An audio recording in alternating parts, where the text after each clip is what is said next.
Mr. Pico, sir, how you doing? Sorry, my friend, I didn't see you was in there. Yeah, this seems like early to stream for you, but yeah, it is just a little bit. I mean, obviously, I've got the fuses turned up, and I thought, well, MK's streaming about 4 o'clock. He's just announced he's going on about 4 o'clock, so I thought.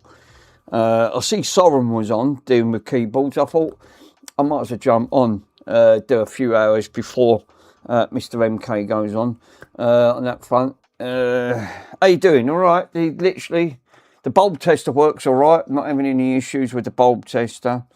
That's actually, I've put all the links in the description now because I had a couple of comments on me bulb building this, and they said, because you've done a good job on it, they said, can you put links to buy the bits, which normally, and I said, yeah, I can do that, it's not a problem.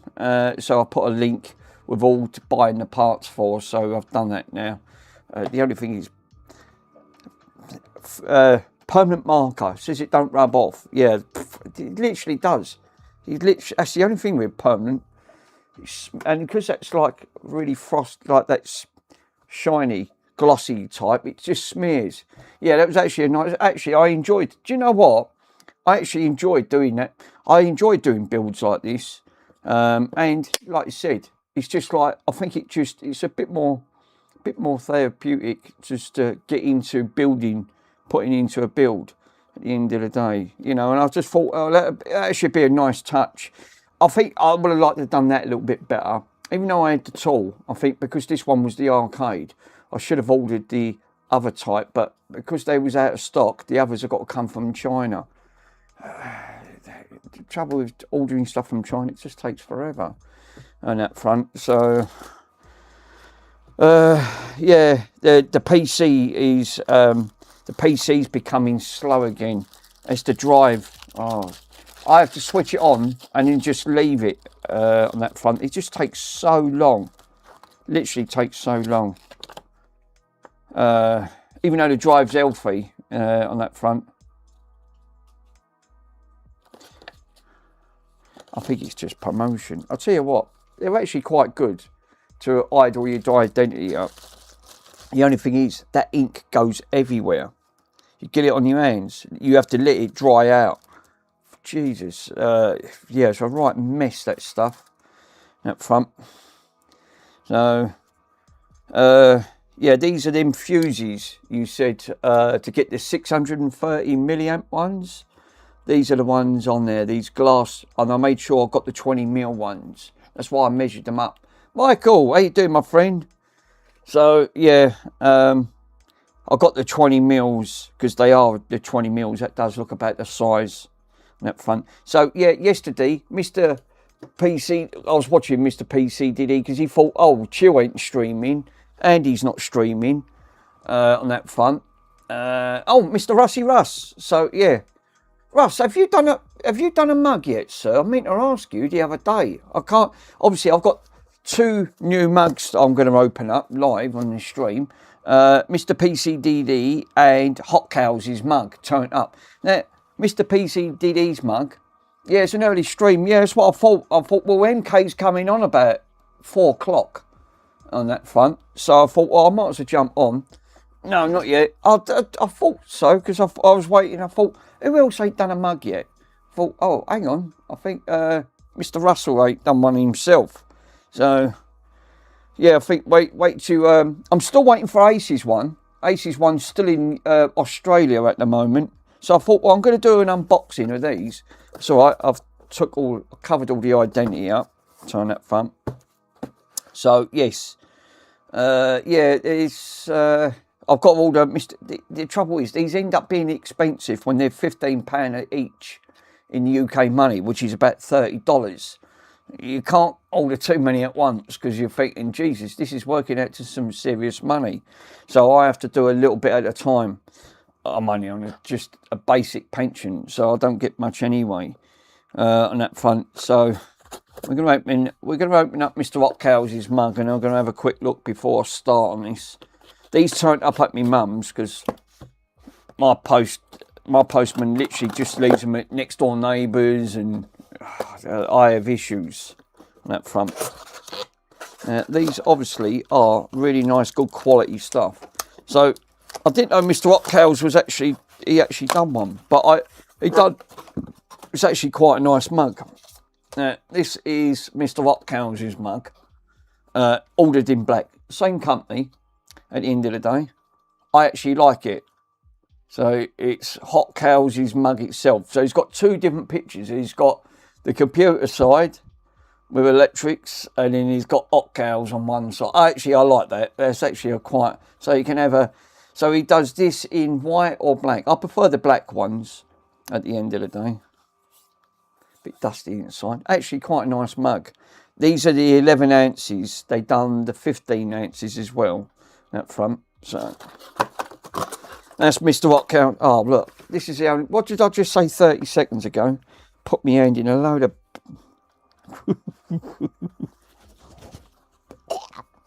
Let me get rid of the ink. Oh, no. I've got more ink on my hands. Bloody ink. That's that ink roller. God, you have to let that stuff dry, and I keep forgetting. Don't put your hands in it. And what am I doing? Putting me, I'm licking it to try and get the ink off my hands. Yeah, that worked out well. Right, put that over there. No gluing me up, Bronson, because you just had that bun. Right, well, that's Mr. Hotcows' mug. Right, so if you guys want to order one, I'm sure it's on that front. But yes, I haven't ordered. I've got to order Mr. Peace. I've got to order Rick. How you doing, my friend? Thank you for popping on. This, I was just saying it. Morning to Bronson and chat. I've just ordered Mr. Hotcows' mug, and it turned up yesterday, but that was around my mum. So this is Mr. Hotcows' mug. Now I'm starting to get, I want to collect all of the streamers' mugs at the end of the day. It's a bit of a trend going on that front at the minute. So yeah, actually quite nice mugs. I've got to order J-Fixes. I've got Aces coming, but he's still in Australia at the minute. This is Mr. PCDD's mug in that front. If I don't put my hand in a bloody load of ink. God. Right. Russ ain't got, no, Russ has not got mine yet. Now, this Mr. PCDD's got 3 mugs on offer. That front, let me take that out. You can dispose of that. Now, this is Mr. PCD. I just wanted a plain one on these ones on here. So it's obviously got something about Soulbar coasting. PCDE, I've just got your mug, sir. I've just done an unboxing. Literally just opened it up, and this is your mug. I've got Mr. Hotcows' mug here on that front. So I've got your mug in on that front. Actually really nice quality. Again, I want to stick with all the 11 ounce mugs because so far I've got a few. So but yeah, you've done one. You've got Maddie's one. PCDD, you've got your little ship on that one, or just PCDD repairs. So yeah, actually quite really nice quality. I like them. So we've got a couple on when it comes to mugs. So let me go and grab the others. So I know I'll start getting a bit of a trend.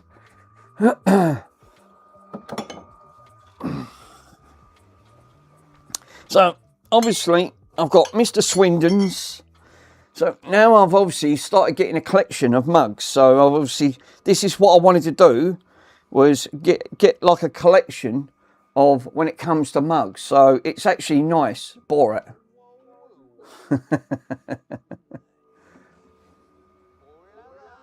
So yeah.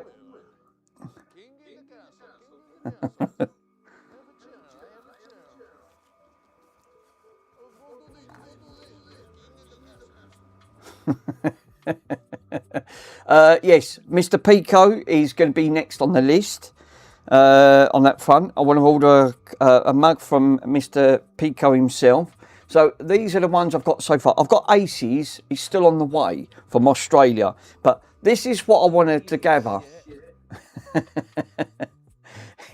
I have J-Fixes. Yeah, I've got all the J-Fix. So yeah, I've got, at least I've managed to get Mr. PCD mugs, Hotcows, got Mr. Swindon and both my retro ones. And it actually looks quite nice. And this is what I wanted to gather. Put a shelf up and I've got all the streamers mugs, literally. And it also gives them support towards their channel as well. But I just wanted to just have all their mugs on display because then you know that it feels like a bit more of a community. Yeah, I've started ordering more mugs, like Jill's, yeah, that they're up cost. You can only get, they end up being very expensive, Mr. Russ, sir. When they're about $30, $35, I think the one from Australia, Aces, was $50, which was roughly around about £25. A little bit more expensive because it's got to come a lot further. So I've still got Aces, it's still on its delivery. I'm just hoping it don't get damaged in transit coming all the way from Aussie and that front. But you can see what we're up to, and I think there's a bit of a trend going when people want to collect mugs and things like that.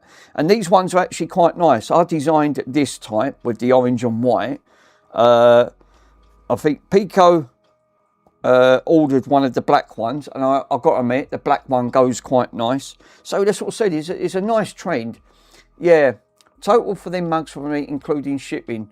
Yeah, Mr. Swindon's one's nice. Yeah, that's what I said. If you can imagine when you start getting about 7 or 8 of them on that front, they look really, really nice. I've got to put another floating shelf up because obviously, yeah, Mr. PC, did he? Yeah, yes, Pico's actually got this one, I believe, the black mug on that one.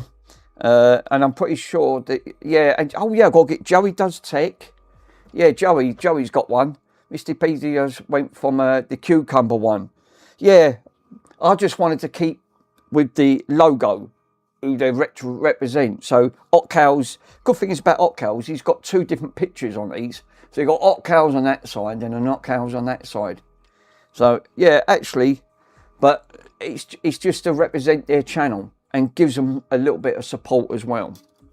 And they look quite nice. Like you said, as soon as you start putting them all up on display, I've got a collection of 5 so far on that front. I haven't got that command set up yet, sir. Sorry, Pico. King, how you doing? Excellent quality. Yeah, so, yeah, collection of mugs. Good morning. What are you okay?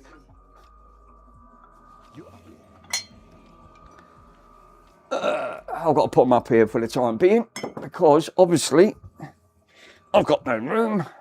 I've got room up here. Mr. Swindon's mug and my mug. That's it. That's 5 in total. I've got obviously more to order, but they do become expensive very quickly. Yeah, that was actually the gay one was very quiet on audio command. Oh, I think some of these commands actually need to be turned up a little bit on that front, even though the input is on maximum. Let me have a look while you're doing that. Let me have a quick look at the gay command. I might be able to turn it up, see if I can do it. Yeah, I was actually doing what Russell was. Yeah. So yeah, you can get an idea roughly of what you're looking at. Ship. So let me turn the ship command off. Let me turn that up by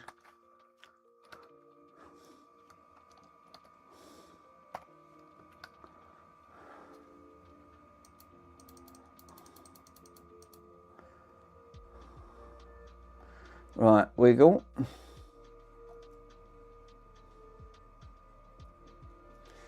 I'm just going to see if I can try and bump some of these commands up a little bit. If you sound a little bit quiet.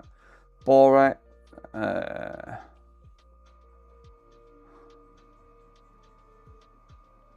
King's emotions.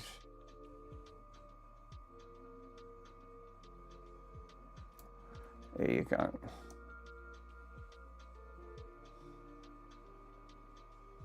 I'll put it up to 5 and see if that makes a difference. NK, how you doing, my friend? Mr. NK, I'm glad you're in here, sir. Obviously, I've just unboxed some of the mugs that I received. I haven't ordered your mug yet because I ordered I have to do so many at a time because the mugs end up being very expensive. So I've got to order yours. There's still quite a lot of streamers. I've got 5 in total. 2 turned up yesterday. I'm still waiting for him on that front. Yeah, I might have to. I meant to ask you. So I know you're scheduled for 4 p.m. Today, UK time. Am I right in saying that? Where you're streaming? So that's why I started a little bit early. Yes, I thought it was. That's cool. So I will be ending the stream before that, and we'll be jumping on your stream. So let me get rid of the evidence on this front because obviously I don't need this.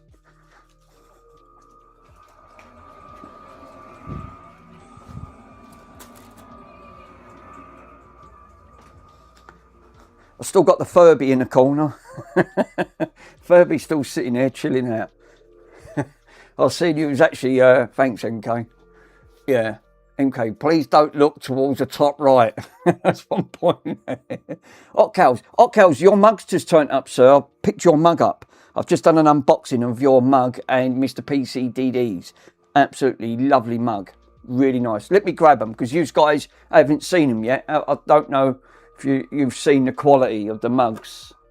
Let me grab Mr. Otcals and Mr. PCDD's mug. Mr. PCDD's still waiting for his mug. So I haven't done this one. And this is your mug, sir, which turned up yesterday. So they actually arrived quite quickly in the UK in the front. So yeah, I do like the one. So these are great from both great content creators. And the link's in the description. If you want to click on their channel and give them support, they'd really appreciate it. I can only put 14 links in, unfortunately. I can't put any more links in mine. It won't let me upgrade them that front. But I've got to do Mr. MK's mug. There's still quite a lot of mugs I need to catch up on. But like I said, they do become expensive. That's why you can only do so many at a time. I'll put these back up. But they're nice mugs. I really like them. I've got 5 now in total, still got a lot more to go. Yeah, I just wanted to point out that the very first person to have those ordered yet. So thank you, Chill. No worries, my friend. Well, I did say it's not about earning the money because I'm not in it to earn the money. I just want to gather everyone else's mug and have, because it's a bit of a trend. Everyone wants to support each other. And I just want to gather all the mugs. And it actually looks quite nice. I'm going to put a shelf up, floating shelf, so I can have all of the streamers' mugs, all literally above me on that front. But as Mr. Russ always said, it does become expensive. You can only, if you're on a limited budget, you can't go, you have to do, I can only do so many each month. And that Carrefour, I've got to catch them. Now, obviously, I've had, actually, come to think about it, yeah, Carrefour, I've got to see, I think that the commands, Carrefour, if you type in power, what's going on with the Grundig? Right, I'll fill you in a minute, sir. So if you do the command and power, that is your thing on it, so I think that's the Clarkson's one. There you go. Obviously the power is obviously it's got to be turning up. So yeah, we've got the commands working on that front. So yeah, Mr. Otcals, before I answer Michael's question, how many mugs have you sold so far, sir? Was I the actual first one to actually sell, to buy one off you? I thought you would have sold some more. I mean, it's early days. It's like you said, I can only put 14 links in maximum. Mine, I can't. I've noticed that when I clicked on your profile, you've got more mugs, you've got more links than me. And I went, hang on. How does that work? I can only put 14 in max. It won't let me. It says you can't enter any more links to other streamers. No, so it's just you so far. So I've posted it on the. Oh well, hopefully hopefully, sir, we can get you some, people can, that's why I wanted to show off the mug. So hopefully we can see, it's a really nice quality. I like it. That's why I ordered it at the end of the day. So, you know, no, I've only sold 2, one to JFix, one to, well, I've got to order one, but it'll be by the end of the month on that front. So, because like I said, £15 a time ends up being expensive to start spending out. And when people on limited budgets, you can understand. So, right, this answers Michael's question. He said, what's up with the Grundig? Right, as far as I know, we found a broken fuse when I looked at the board on that front. So that's where we are. It had no power. When I did test the power, it tripped out. But on that front, the only thing I didn't have a bulb tester. So I didn't have a bulb dim tester, which now obviously I've made this, and I've put all the links in the video. So if you guys want to make one, or if you're in the UK, if you want me to make you one, send me the items over. I'll make it for you, and I can do a live video for you. If you haven't got the tools or the know-how, I've done these now. I can actually make, I would do these and I will not charge. So if you want to buy the materials and send them to me, let me know in the Discord. I will make them up and I will do a live stream. It'll be finished to end. And give or take, these take about 7 hours. It took me about 7.5 hours from start to finish. I've got the tools, I'm sure I can, and I've got the bulb, so you wouldn't have to buy the bulb, but only for the UK. I can't do it for overseas because obviously it's just too expensive on that front. I found that sending stuff out to Sweden, obviously I can understand why. Yeah, that's 150 watt, yeah. But the good thing is you can change the bulb. But if you guys want, if you're in the UK and you want me to build one for you, if you buy the materials, ship them to me on that front, I won't charge to put it all together and make you a stream and ship it straight back to you. So if you're in the UK, because obviously some people haven't got the materials to actually make one. I've got the tools to do them. Now, I didn't see that fuse. Look what was in there yesterday. A spare bloody fuse. Oh, for crying out loud. And it says 630 milliamp. I've ordered bloody fuses and there was one in there spare. Oh, what's the chances of that? Now, I tested that. Mr. Pico, sir, you see me, when I looked, I didn't see that fuse. Because obviously the other one was broke and it's got 630 milliamps on it. And it ended up having a bloody spare fuse. So I could have tested this. So I've had to wait 3-4 days for the fuses. And then they had a spare one in there. Unbelievable. Right, it don't matter. I've got some spare ones anyway. I've only just looked. I mean, hang on a minute. What is the chances? Yeah, Rusty's here. I'm sure he's floating around. What's the bloody chances of that? I don't believe that.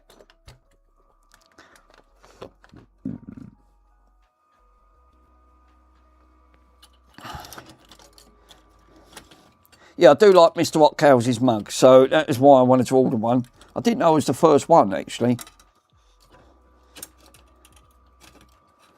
Obviously, I don't know what's happened, but for some reason, PCDD did say his one's got to come from Lithuania or something.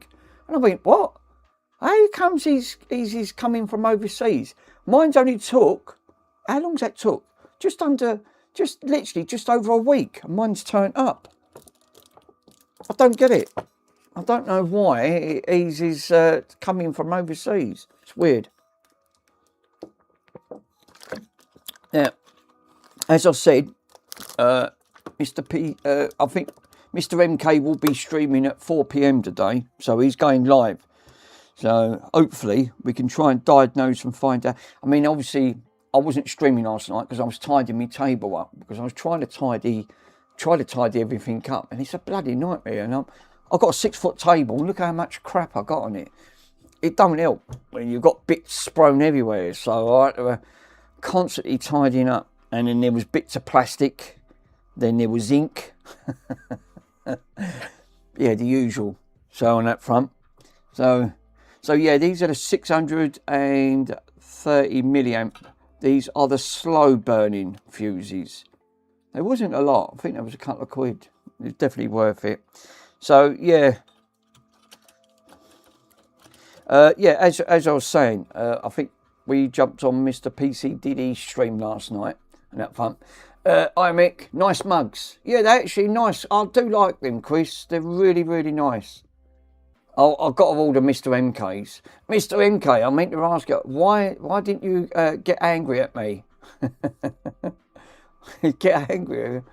I meant to ask you, sir, I was going to ask you, can I pinch some of your commands? You've got some lovely commands. I'd like to add them into my collection on that front. I've got the Wiggle one with Mr. Ace himself on that front.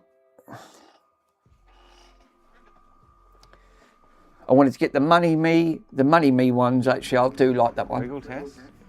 I've got the Wiggle test. Thanks, Michael. Yeah, so yeah, we've got some lovely commands up. Why not, Chill and Relax? I can send you over to Google Drive. Thank you, my friend. I really appreciate it. Someone said to me the other day in the stream, why didn't you put batteries in a Furby? And I went, for two reasons. One, the Furby won't shut up. And when it goes to sleep, it still snores and keeps me awake. So I went, no, I won't be putting 60 volts for it, but I won't be putting batteries in it either. He has an alert. Yes, we have an alert button on that front. Car 4's got his power. Oh, sorry. Yeah, the Furby annoys you, yes. So, yeah, well, to a certain degree, that's why I don't put batteries in it. One, I'll forget to take the batteries out. And two, it won't shut up and it will crack my skull. So on that front, so the Furby will get to me one way or another. So it's probably sensible to leave batteries out of things. Or two, Bronson will actually see it as a toy, go over, jump up on the table and attack it, and then eat it, crunch it with his big head, and then I'll have a Furby no more. So yeah, there's probably a couple of reasons why I don't put batteries in things. I can't believe there was a spare fuse in that board, and I've waited just over a week for the bloody fuses. Mick, you need a Bronson command. I need to get one, sir. I need to get a Bronson command. Mr. MK's got some lovely commands, so I want to add some Mr. MK's. Yeah, the Furby is like it's like a Paramore but different. Yes, yeah, basically on that front. I mean, I did pass one to Mr. Swindon. So he's got a Furby up on his there. Mr. Pico's got two. And he's named it Mick. So he's put it next to me. He's put it next to me mug, which is really nice. It's on the Discord on that front. But yeah, that did actually, which made me laugh. So let me grab some fuses, and I need to grab, because I think, looking at them terminals, I don't know if them terminals are corroded or what. Cows, dog barking for Bronson. Jesus, if you barked, mate, you'd know all about it. He frightens seven craps out of me when he barks. He's so loud. I've had to top the diesel. I'll get. Do you know what? That ain't bad. That diesel eater. I filled it up. It's a 10 litre, right? For 10 litres, that lasts me 2 days on my diesel tank. Filling up 10 litres. So it looks like it uses roughly, to fill a jerry can up, it's about £6.50. That takes, so roughly reads about £3, just over £3 a day to use half of that up, where I leave that on, and that's on for 8, 9 hours, 10 hours a time, which ain't bad, you know, and it pumps lovely hot, nice hot heat. So we've got, obviously, I've got a connection right over in this, because obviously I've had to take this board out. You can't get access to this. This stuff's a bloody nightmare. And I didn't know that these have the bad rifter caps on, which obviously, thanks to Mr. Pico himself, he did mention it. And then there's a rifter cap right down the bloody side here, which you can just about see behind this adjustable pot, which is right over in there in the corner. So, but to get to this one, it's right tucked out of the way. and we didn't know the glass fuse was absolutely broken. It's completely shattered. Even though it was connected, it was shattered. So I don't know if this will actually fix the problem. Yeah, let me show you the fuse. I've got to be careful because it's broke. I found this. So the fuse is absolutely shattered. So that's how I dug it out. But when it was connected, it looked like it was all like all in one. Until I turned it round, I see a chunk missing out of it, and I went, well, that ain't great. God, that ink! I can't get off that ink. Them ink rollers are a nightmare. That ink gets everywhere. I think I smeared half of it. Oh God! Right. So obviously, first things first. Let's put it. Yeah, coffee filter. Right. Let me double check on there. Let me read your thing. So yeah, you want to get two. You want to get 2 tanks. One on diesel for that, and one for the oil to fit on your connector tap. So each tank starts like it dips on it, and then it switches to oil. And then from old oil from calf near there, you just turn it and rough. So what? Like you'll have to. Have you got any diagrams on that, Mr. Pico? Because I tried looking into that for the diesel heaters. They're great. They're great diesel heaters. They are really great. Mine, I've had it for about 3 years. It's been so good. It's so reliable. And that was one of them cheap Chinese diesel filters, heaters on that front.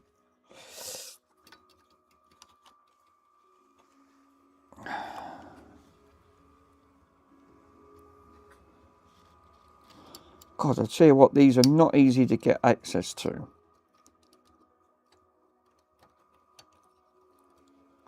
I think so. Let me look. No worries, my friend. Thank you. Right, well that's in, and we ain't got a blown. Let me just double check, make sure we got connection on that now. I didn't even know that fuse was broke. That's probably why it was working, then it stopped working. Obviously, I've still got no live. I've still got no belt for this, so hopefully. I've got Mr. Swindon's, some of Swindon's one. I've still got to do the crying one on that front. Oh yeah, that's working. Lovely jubbly. So we got a nice connection now. So we should have live going to this, because when I tested this last time, this tripped out all the electric and it killed the stream completely. And I couldn't even recover it. It wouldn't let me recover. King, does the Furby talk when it's, yes, it actually snores, and then it snores for about 3 to 5 minutes while it's snoring, then it wakes up and then it annoys the hell out of you. This is why Mr. MK obviously has never seen a Furby until I come along, and now I've literally traumatized him with Furbies. Which I didn't mean to. Sorry, sir. I'll have to give you a thumbs up about that. I don't have photos, but I can actually get some. Thank you, Mr. Pico, sir. Obviously, yeah. Furby's the bane of existence on that front. Yeah, I can't sleep. That's why I leave the batteries out. So it's probably a sensible motion to leave the batteries out of a Furby. Or Mr. Carfor had his way, he would literally just say, give it to me, and I'll inject 60 volts straight into it, and then it'll permanently shut up. So, yes, there will be, that one would not be happening, but I just will not be putting batteries in it. Obviously, Mr. Pico has got one, named it Mick, and kept it on the shelf, and he left it on there. So, great, it's a good choice, a very good choice. Well, I've got to put all this back. God, this is fun and games. Well, that is now back in.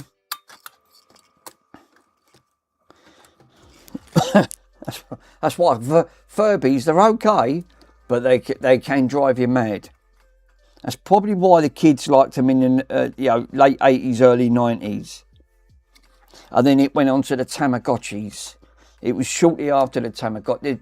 It was after the Furbies, because before that it was Cabbage Patch Kids, because they're 70s, went into the 80s. Then the Furby come along. And then when the Furby got literally, because there was a craze, because everyone went through craves, a bit like on the mugs. And after the Furbies, the Tamagotchis come on, because the Tamagotchis were very late 80s, like the end of the 80s, coming into the early 90s. And that was them little watch type things that you got to feed your virtual animal at the end of it. Yeah, I ate the Cabbage Patch Kids. Yeah, it's actually disturbing. But again, it was a phase that the kids loved. I never had them, but they are quite highly collectible. If you can get a 1980s one, don't shove 60 volts for it, because you'll have a shock of your life how much some of these fetch now. Even the Furbies. Some of them Furbies can range anywhere up to 60, 70 pounds, depending on the earlier model. So yeah, shoving 60 volts, you'll be doing yourself out of a pocket. These ones are they're about early 90s. It's still highly collectible at the end of the day. So yeah, it does pay. Some of them fetch about between 20 and 30 pounds for one Furby. You know, I don't know how much they was when they was new on that front. Now destroy the old ones and the new ones. Yes. I don't think I'll pass the 60 volts contest if you don't want it. Yes, obviously there's reasons why the 60 volt testing is for a reason for that. So right, now I've got to put this back, because obviously this is, let me just double check to make sure these connectors are great. King, yeah, they was £35 when they was they. I thought they was. I wasn't 100% sure of the price on that front, but they are definitely worth collecting. But like I said, I've got one left, which I'll keep there purely for Mr. MK's purposes, but it will sit in that corner and it will not have batteries in, because I know what happens when I leave batteries in. Batteries leak, and then literally it'll just have a meltdown with all of the battery juice going everywhere, and then that's it. And apparently they are a nightmare to take apart. I watched a video taking them things apart. They're not the easiest. They're really well built together on that front, but yeah, I wouldn't want to work on one, put it that way. I couldn't believe yesterday, on the change of note, Soren actually come on to Mr. PC Diddy's live stream on that front, which he is live streaming at the moment. Well, he was when I jumped on, because PC Diddy coming here, and before PC Diddy come on, he actually did put a link to PC Diddy's stream to have a look, because he apparently was going on about his multimeter, and he liked the idea of, he said, I've not got one of them. Yeah, it's just for entertaining purposes, yes, on that front. So yeah, now I might have to take this out. Do you know what? I hate taking these boards out, because you know what happens when you take boards out, they never ever go back in. Yeah, I've got to have a look at the diesel side, because apparently you can use oil as well for diesel one, but you've got to mix it with, you've got to mix oil and diesel together. You can't just run it on oil. They're actually really cool, and again, it keeps the cost down.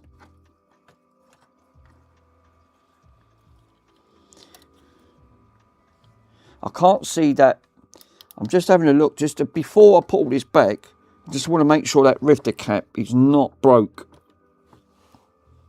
And it's not, because these rifters are really notorious of cracking on these type of these things here. These are the glass rifter caps. I've had 3 of these go in the past, and they're made out of glass. They're actually a glass The Ferguson TV, the portable, the little colour, the 10-inch down here. It was working. I went to switch it on, and I had the almighty bang, and there was two of them in parallel with each other. The first one took out the second one, and my God, did it go with a wallop when it went with a bang. These did enough go, and it apparently, and because it was next to a metal shield, it absorbed all of its explodiness. But lucky enough, it didn't damage. It just took out the rifter caps. Comes about £4 something to order 2 rifters with the shipping, and pull it back in. And then it's back up and running again. But they are really notorious of going bad. I hate them things. Yeah, the rifters blow while they're actually listening to a cassette. So I was working while it was smoking. It was smoking like crazy. Well, that's just it, Mr. Carforce. They do. The smoke, but it was the bang. Because the explosion of these, because I didn't know these were made out of glass. On that front. And they're not polarized, so you can actually put these in back to front. It don't really matter. So I don't know what's actually inside them on that front, but it's obviously like a form of capacitor, but they're not polarized on each side. So you can sort of, like, if you don't know what orientation to put them in, it doesn't matter. You can put them in any orientation. That front. Now, I've got to put this back on, and where did I actually take this off? Did this actually get put through? Because I wasn't 100% sure.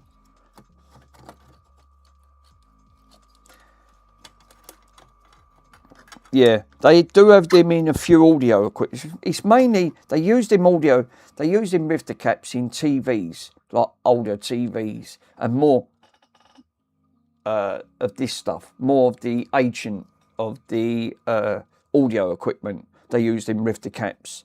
I've not known them to use them in modern appliances on that front, because I've opened up a few modern ones, and I've not seen them glass fuses in there, like them rifter things, and it's mainly all in this vintage stuff.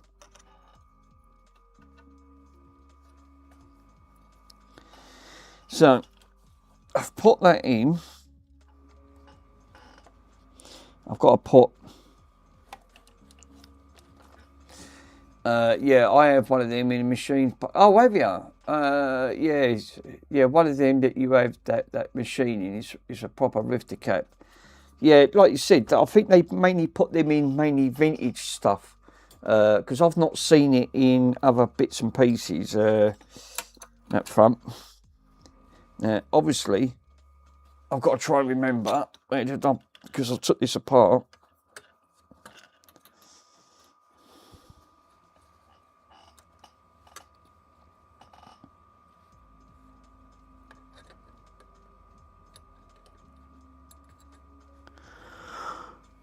Oh, God. I'm pretty sure this went underneath. I'll tell you what, where's that little pot? Got a little pot there? Yeah, there you go. Let's put it in a little onion pot. I don't want to lose any of these. That can go out of the way. I don't need that. Yeah, that's what is it? What is it classed as? What, that rifter cap? I don't know. I can't get the reading from it. Yeah, it's only when you build vintage electronics, no such thing as the micro components, so they use proper components. That's probably why a lot of this stuff that it's like you said, you'll see it only in vintage stuff.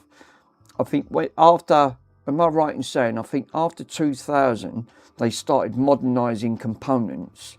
So games consoles and things like that, they wouldn't have used vintage components like this. This is probably why you can't even get the original component anymore, because obviously they stopped making it. So you have to use an alternative at that front, and that's the trouble. And there's a lot of that stuff. That's the only downside to owning this gear.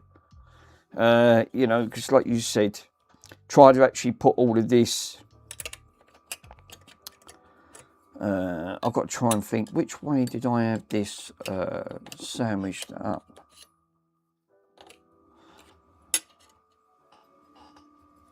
Right, I think this didn't this go into, I'm pretty sure they did. So this went in that way. Thought it did. So that went into there. Cool. No, that's got to come out.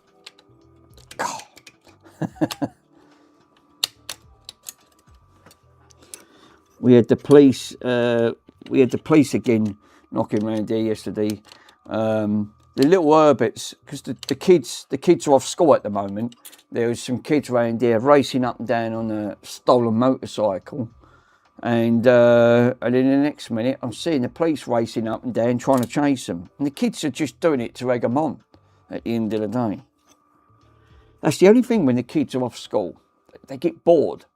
It's not like when we was bored, when we was off school, we used to just, you know, we kept out of everyone's hair. We didn't want to get in any trouble, but if we did, we kept it away. We didn't do it on the streets and things like that.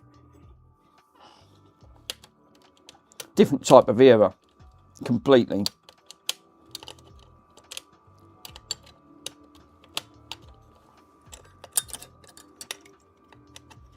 Yeah, I thought I haven't seen Mr. Russ actually look for doing a mug yet. Actually, I thought there's not many people that's actually done the mugs, like, you know.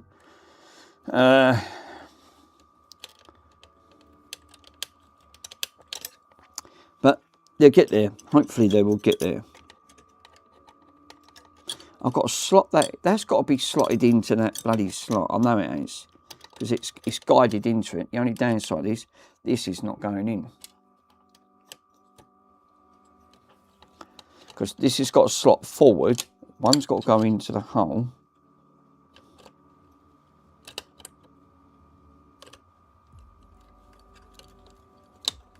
There you go. Right, now she's in. No, it's still not in.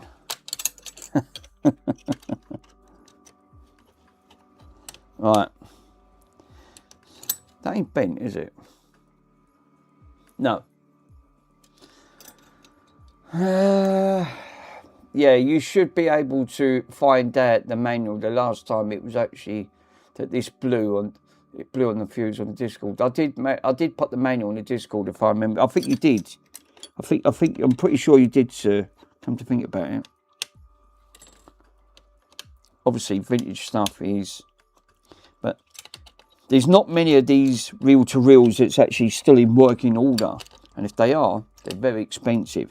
If I remember correctly, the last one that I see fully working, and it had loads of faults on it, was Mend It Mark, and that was the last time he repaired on a vintage reel-to-reel, and it had multiple issues.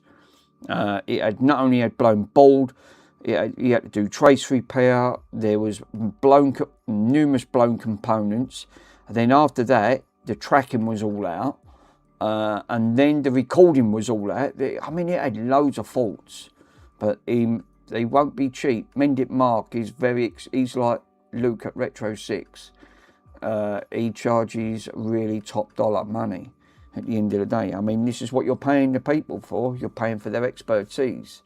But I can imagine that must have been over 300 plus to actually get that repaired. Because he actually said at the end of the stream, oh, this is up for sale on that front.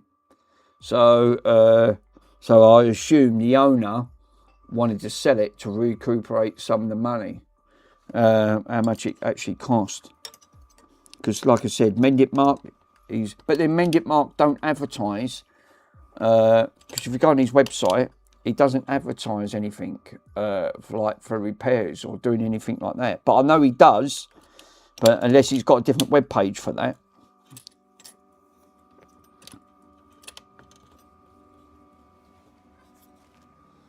try and actually try to put that in.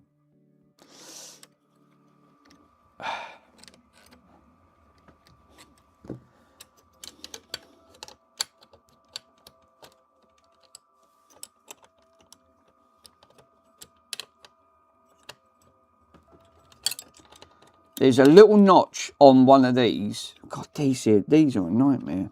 I did think this was going to be quite difficult to get this in. What it is, there's a little tiny notch. The notch has got a slot in. And that's the trouble with putting this. Let me try and show you what I'm on about. This notch has obviously got a slot into these two in on here. And they're obviously not the easiest because you've got a bit on the board. You've got a bit on the board there, so it's got to go into the notch on that. It's got a slot in while it goes on to these two bits as well. Yeah, the Grundig I merged with. I can't remember. Did Grundig merge in? I didn't know that. In 2023, so they must have went solo, and then obviously I didn't know actually because Grundig obviously they didn't just do vintage audio. I mean, this must have been one of their earlies. This must have been like early 60s, early 70s. I would say more 70s than 60s. Yeah, that's when Grundig went downhill, did it? I remember Grundig actually did do TVs, and they'd done a lovely TV, very advanced now. It had a lot of microchips in, but again, problems. It did run into a few issues, but I didn't know they actually went in partnership with Beko. Obviously that must have been when they was in financial trouble, because obviously they went in from TVs, they was doing audio stuff. Obviously this must have been one of the first generations when they was trying to introduce itself, a bit like LG. Because yeah, did they make they made VCRs too, did they? Oh yeah, of course they did. Yeah, I actually come to think about it now, Carrefour, I think you're right, they did. Grundig did make the VHSs. Because they probably would have done that since the very early 80s. When VHS come out in what, about 81, 82? When they started doing them? Because it was Betamax first, wasn't it? Betamax would have been late 70s.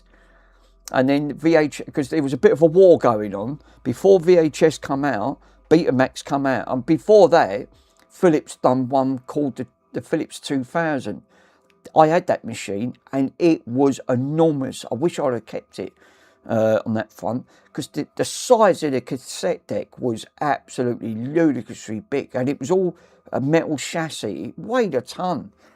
On that front, there is one of them Philips 2000s. I've not seen one since, and the only one I know that is still in existence, working, it's in the Natural History Museum in London, because they've actually got one in now. Yeah, my dad repaired a lot of the VHS back in the days, and I remember seeing one of them Grundig ones.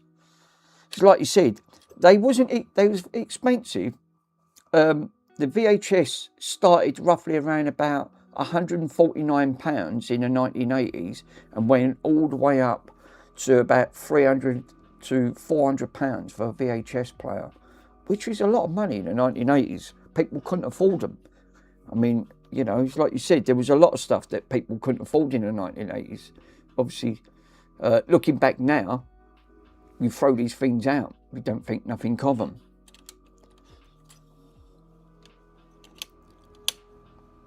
Mr. Pico, sir, I meant to tell you the other day, I did check where you were, and you are a 3.5 hour drive to mine.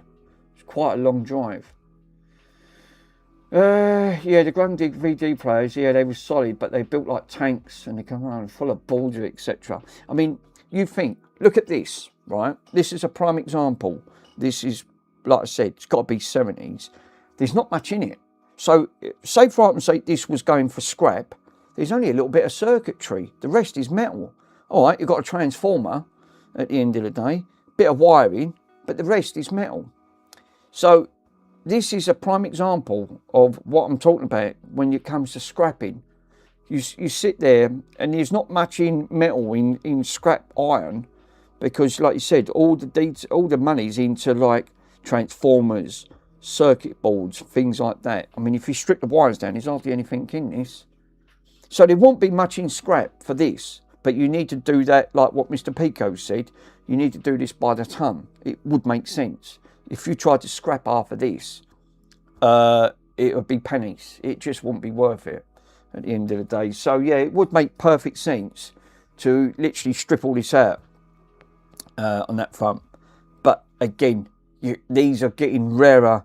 You're not seeing many of it on this stuff anymore, which is such a shame.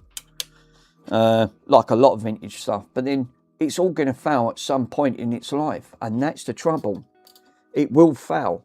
You know it's going to fail. I know it's going to fail, because getting the parts for it, it's just zero. So when it gets to this point, what do you have? A dead paperweight on your hands. At the end of it, you can't use it because you can't get the parts for it. At the end of the day, I know by them record players. Obviously, not the easiest things on that front, and getting the parts for it, yeah. The money is on the e-waste and in balls. It's like the connectors mostly, so this steel is really low grade. Yeah, so I can imagine it probably would be, because like you said, this is just what they call low grade quality metals. So all the circuitry and the transformers, obviously you've got copper. So if you break it down, you've got the copper in the transformer. So that would you'd end up saying, we'll take that out. That's like a magnet on that front. So again, it's a low grade quality. You know, the circuitry would be, I would say, more in the circuitry and the copper side that'd be worth more collecting than anything. Because if you look on the top, there's nothing on there. It's literally nothing. This is a prime example. Is once you take that circuit board out, the rest is metal. But that's how these were built. The VCRs were the same. Big cage metal thing up front. There was hardly anything in it. So yeah, it does sort of make sense to thinking, well, you know, for what it's going to cost, it would make sense to say it's just easier to scrap it.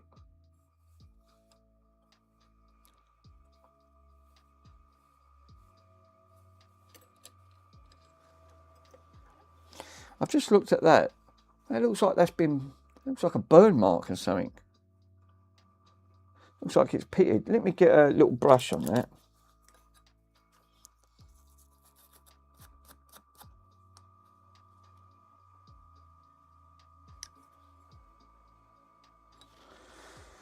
Don't think I've got anything to clean that, have I? Let me have a look. Let me have a look. Yeah, e-waste is, like you said, it's more into the e-waste side. No, that's not good. Let me see if I've got another. I've got a little brass one, that'll do. That looks like it's pitted. I don't know if that's a contact that was supposed to go on there.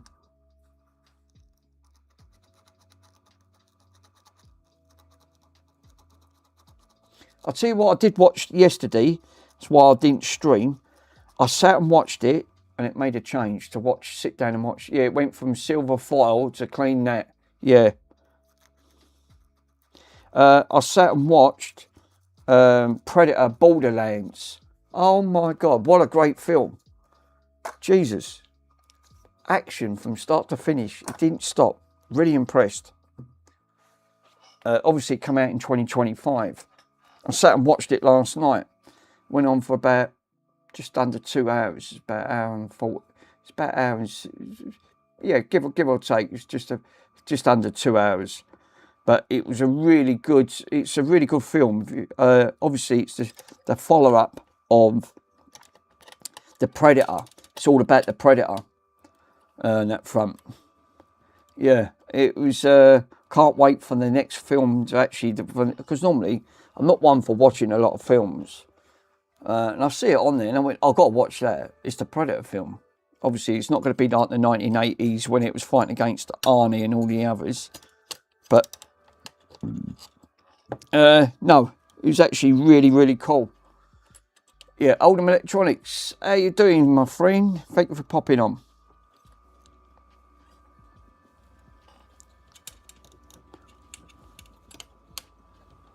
Jesus, I'll tell you what, Mr. Pico, this is putting up a struggle, sir. It don't want to go in for some reason, and it's got to clip in.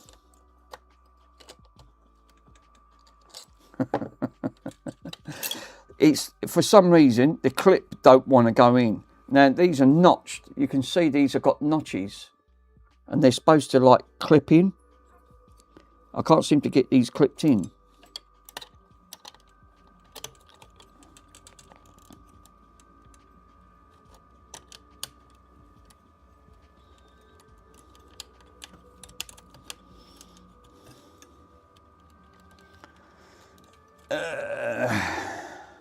So yes, obviously Andy said he's going to stay. He's got a few things to take care of, but he will resume his stream very shortly. Up front, Mr. Pico will be doing a stream very shortly, which I can't wait. I'm more intrigued to have a look at the. I think to do more than the repair. I think I'm more intrigued to do with watching the recycling side. I just find it. I want to see that beast of a machine eat. I want to see it eat a PC. To literally come out in 5mm pieces. That's got to be a monster to eat one of them up. Crunch that metal up like nothing. Literally in 5mm. It's impressive to have a machine to actually just. You won't want to put your hand in it. Put it that way.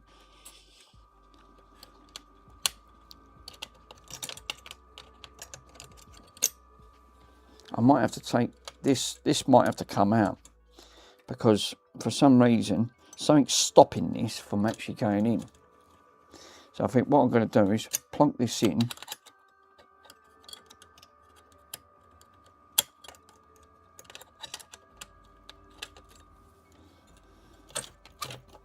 Like that. And what I'm going to do is push that down like that. Put this in. Then I'll slot. I wonder if I can slot this in after. Yeah, see, look, it is that. They're stopping it. This is what I'm saying. It's something. It's sort of like it stops it.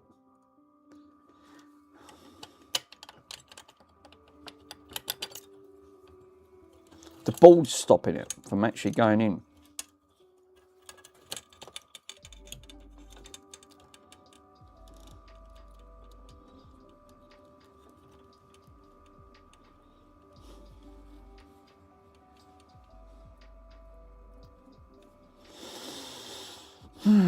Well, I thought, like, I know there's a few others jumped on this afternoon in that front. I'll guarantee on that, Mick. Look back on the other stream, and you showed how to take this apart. Well, this is what's giving me the headache. This obviously come out. This must go in a certain way because it's got to go into that notch, which has got to go in. There's a notch right here. You see that guide? It has to sit in that guide because this is a selector. This is a selecting gear which notches this, and that's what switches it. It switches it from like that. I might, yeah, I'll have to take a photo. I know it goes in. I know, obviously, I know roughly, and I'm pretty sure, but the board's holding it back because it's not allowing it to come. This gear here. These have got to slot in, but for this one goes in, but this side won't. If I don't cut myself in the process. And this is what makes me think I've pushed this back as far as I can. If for some reason it just won't seem to engage to push all the way back.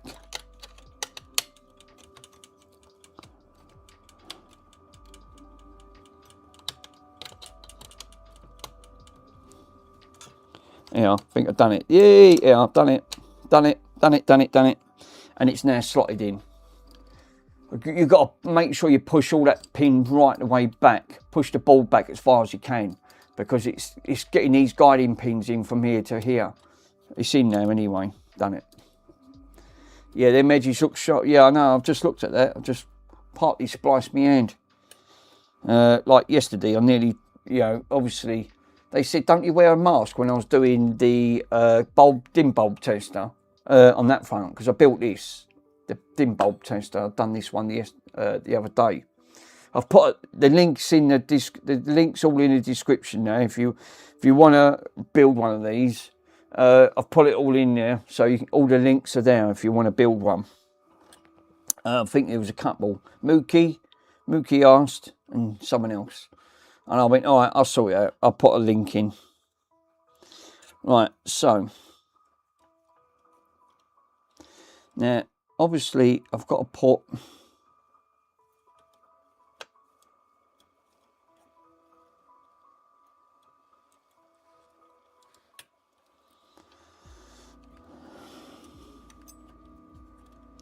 Now I can put that back in.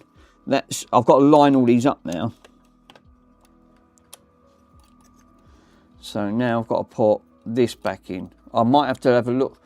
Mr. Pico, sir, I forgot where I've took this out, because this one's got a notch.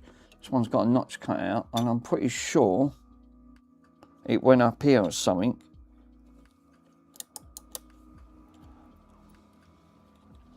Let me see if I've got, right, that screw lines up. I've got 3 that lines up on here. I've got that, then looks like this is what alters.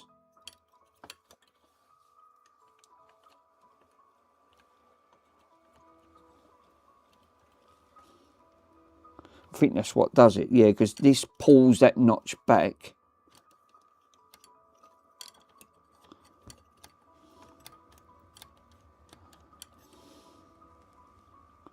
Because I know that it should just make sure there ain't no other notches. No, it does go in that notch, 100%.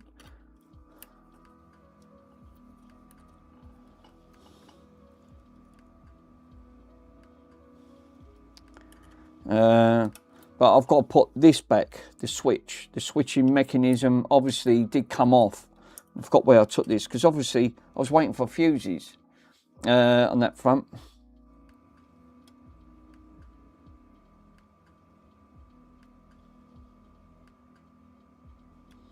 So this would be a switching system, but where the bloody hell did I take that off?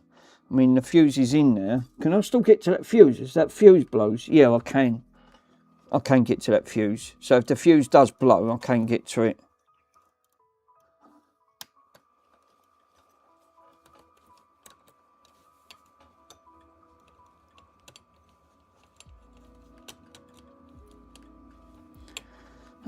But I'm just trying to think, where did I put that? Did that go up here? Ah, it might have gone up here. Hold up.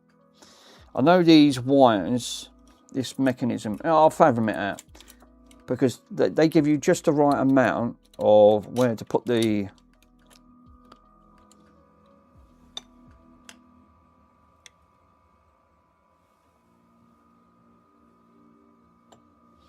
That looks like that could have gone that way.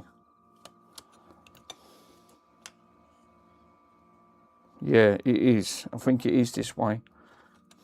I knew it was. The mechanism on there, this goes round a certain way. I know, and I know it went under, so it didn't go over, and it was up here. It is. So, here you go, I found it out. So it goes up here. There you go, and it's the correct way. It looks like, and it's up here.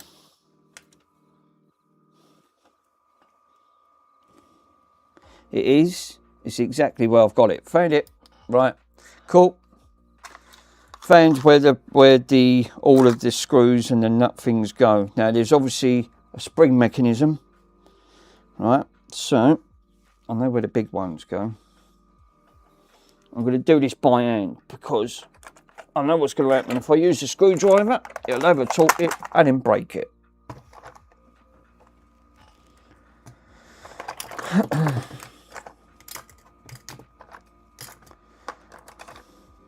Took me me about 2 hours tidying this table up yesterday. It's a bloody joke. Right, so I've got, yeah, these are the 3. These are the 3 up here, and they're not going to be the easiest to get to, which it ain't. How did I know it weren't going to be the easiest? Damn it. Damn it, damn it, damn it. I see the coder was streaming. Why me laugh? One of his members, I won't repeat it on here, but he actually, the way he spoke to Phil, because that's his name, and I don't always regard this. I still call people by their, regardless that I've got their names and their addresses. I still call them by their sort of like standard name, what they're addressed at, like, you know, Pico, King, and all the others. You know, Carrefour. I think it's just one of them things that you always end up. You've done it for so long. Oh, there's a bit of dust there. Didn't see that. Man. Yeah, because this was working and then it stopped working. And I thought, well, why has it stopped working? I haven't done that, nothing to it. And I didn't see that broken, obviously I didn't see that broken fuse. Mr. Aussie, sir, how you doing?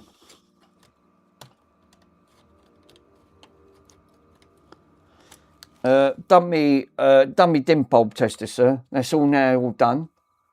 So I've got a working dim bulb tester. Nice. I've just got to thermal print the instructions and all that front. Really nice little touch. I do like them.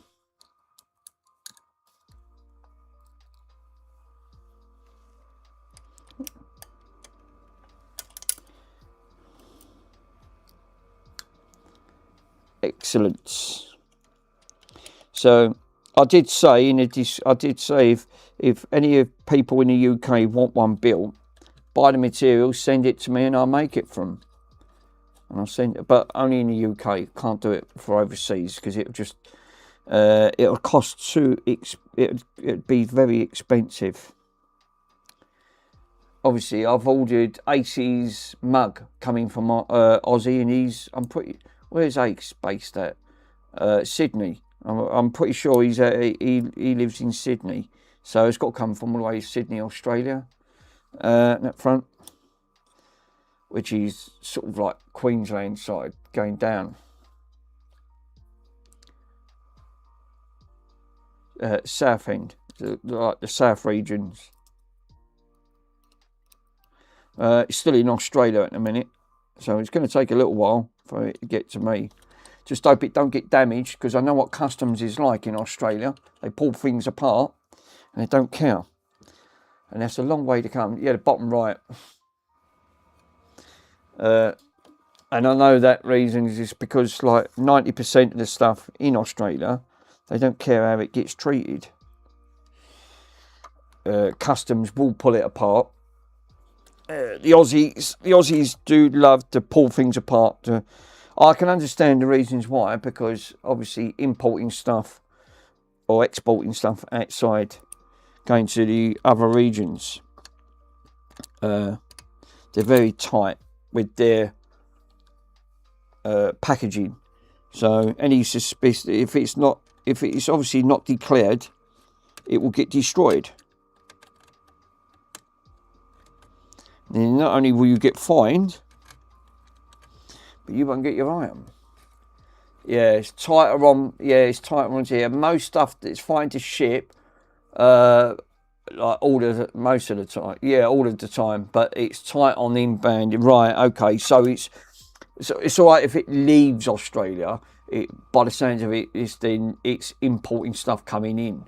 Obviously, you have to make sure you fill that declaration form out and stick it on there.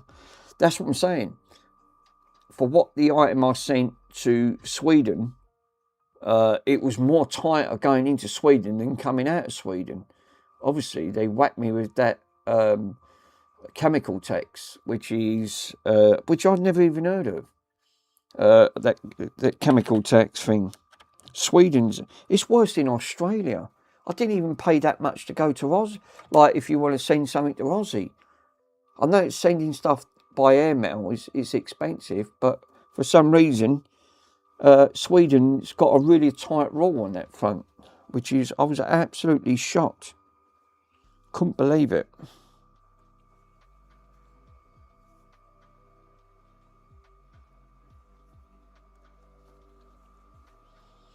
Right, I'm going to put them back. Yeah, I think that, yeah, to use amplifier and all the tariff codes, it was actually, you have to pay that chemical tax. I will have to send that to yourselves. Obviously, while I'm watching Mr. MK, I'll give you notification, and I'll put that down as a gift, because I'm pretty sure, again, the way I'm pretty sure, am I right in saying that PayPal, that there'll be a charge if you don't put it through as a gift or a friend or something like that, or as family, something like that. Again, it's there. You can't get out of it. No matter which way you try and send something, everyone wants their cut. Literally, you're it with every. Yeah, that's what I think you will.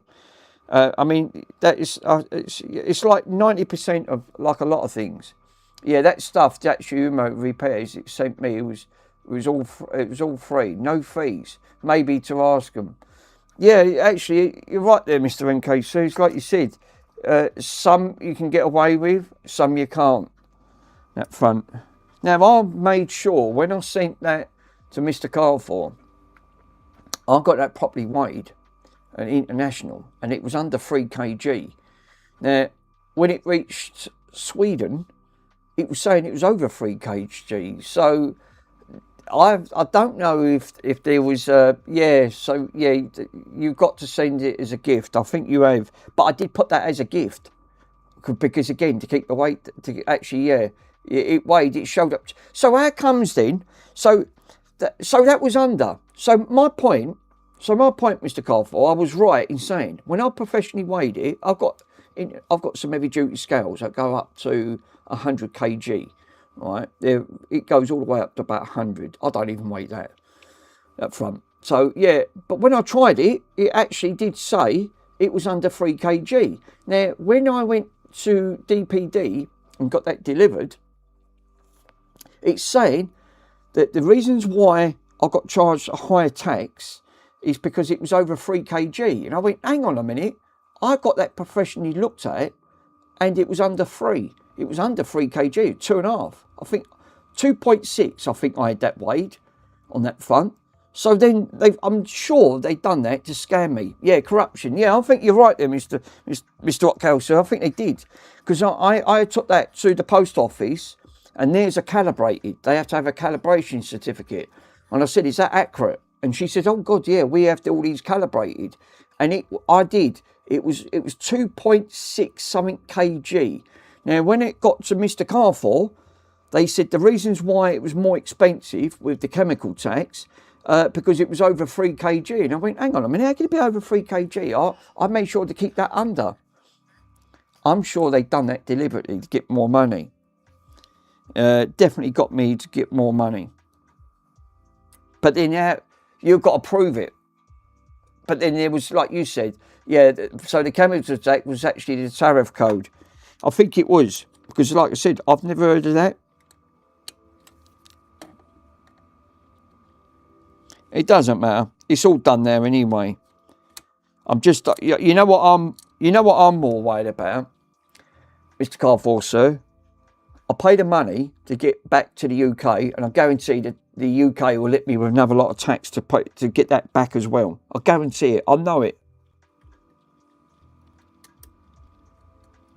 Because then no one's not happy unless there's a tax. And see, the UK uses, which I didn't know this at the time, the UK hit you with handling fees. I've never even heard of that. I've never even heard of that. No, I'm going to check up to see if I can return it as a repair or return for something. Well, when I sent that to you, I put that down as a gift. And I had 5 lots of paperwork that I had to inject into that, which that's what they said. It took me 2 days to try and get through to them. before I could speak to someone. It wasn't the easiest because it's automated. Everything's automated. And then she said, no, all you basically do is put 5 lots of the same paperwork in. And it has to be on the outside. It can't. You have to leave 1 copy inside and 5 copies on the outside. They have to be waterproofed, which I've got the thing on it. Bloody ridiculous. But I knew that was under 3 kg. That's what kept the cost down. And then obviously when they said to you, no, it's going to cost you £74 on top of the 30, on top of the nearly £45 I paid on top, it ends up being expensive. Now I don't have to take this off, so yeah, it's fine if increments of 1 to 2, yeah, 2 to 5. No, it's different, Mr. Pico, sir. It changed anywhere from 3 kg, 1 to 3 kg. It jumped up from 45 to nearly £80. That's what I said. It was expensive because I know that because I went online and checked, and it's on their website. If you have a look, anywhere from 3 kg and above, it don't stop at 45. It then spikes all the way massively up to nearly £80 on that front. And then there's a limit, a weight limit, and I'm pretty sure it was up to about 5 kg. Anything after that, they won't take. For some reason, Sweden's got a really tight tolerance of when sending stuff to them. That's what I said. I've sent stuff to Australia. As long as you put a declaration on Aussie stuff, like a declaration saying that you know, like a customs form, and you tell it what's inside the box, I've never had no issues. Yeah. So you've used about 3 kg. Yeah. So used items like 3 kg to Australia, it cost you. Well, that's what I'm saying. I've sent stuff to Australia because I've got a couple of my sisters living out there. I've got one on the western side of Australia, and the other one lives in Cairns. So I've got one on the west side, one on the east side on that front. And you know how big Australia is. It's massive. It's actually quite big. But she wants to move where my sister is. But she can't do that because she still ain't got her citizenship yet. She's got to be there for 3 years. Which she's been there 2 years. So she's still got another year to go. She only got out there through sponsorship. So, but that's a prime example. I can send stuff quicker. And, all right, the post services ain't great for Australia because she said it's crap out here, which she did say. It was actually awful. She said, but I will get it, but it will just take a lot longer because obviously it's got a lot further to go. But I don't have any, the point I'm making is I don't have problems. I'll just put a customs declaration on the box, fill out what's inside it, send it, done. Pay for the mate, and it's gone. I don't get it with chemical taxes or how much it's gone over by. Yeah.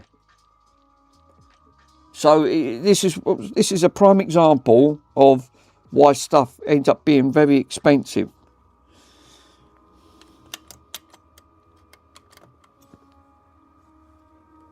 Now I've got to put that on there, and I'm pretty sure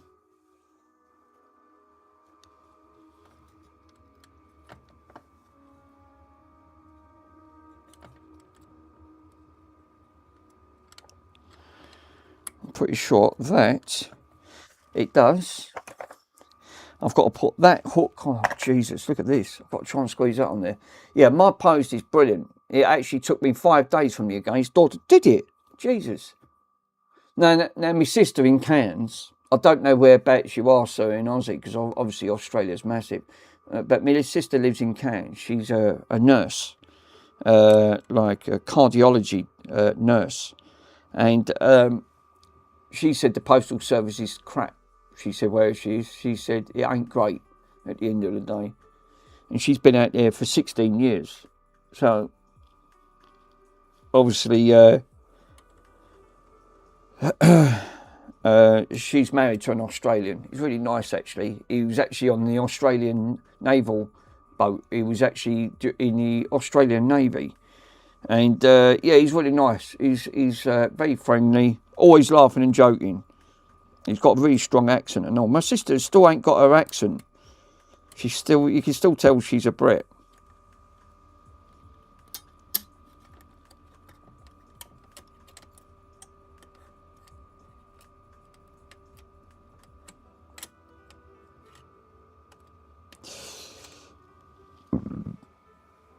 That's actually quite good now. 5 days from the UK door to door.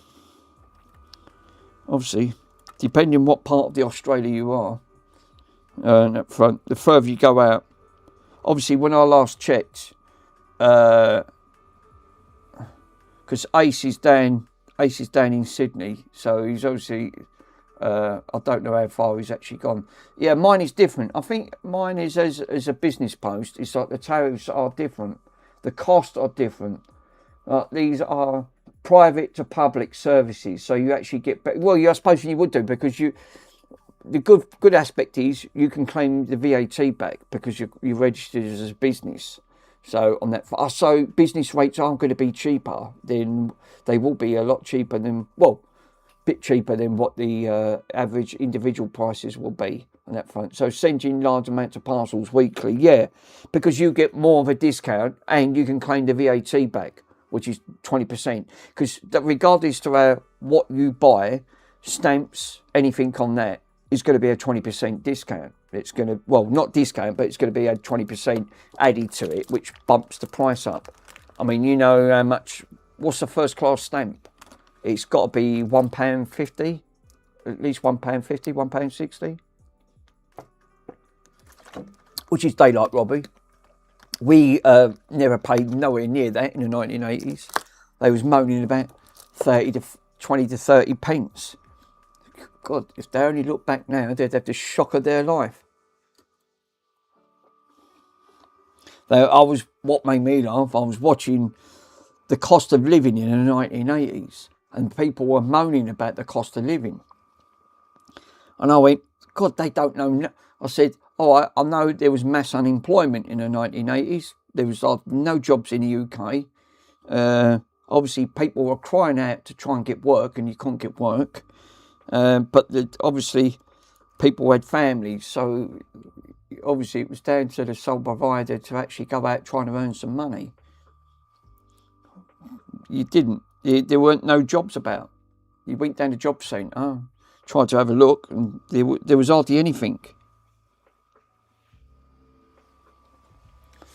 So, but they was all moaning in the 80s how much the price of all of the produce had gone up by.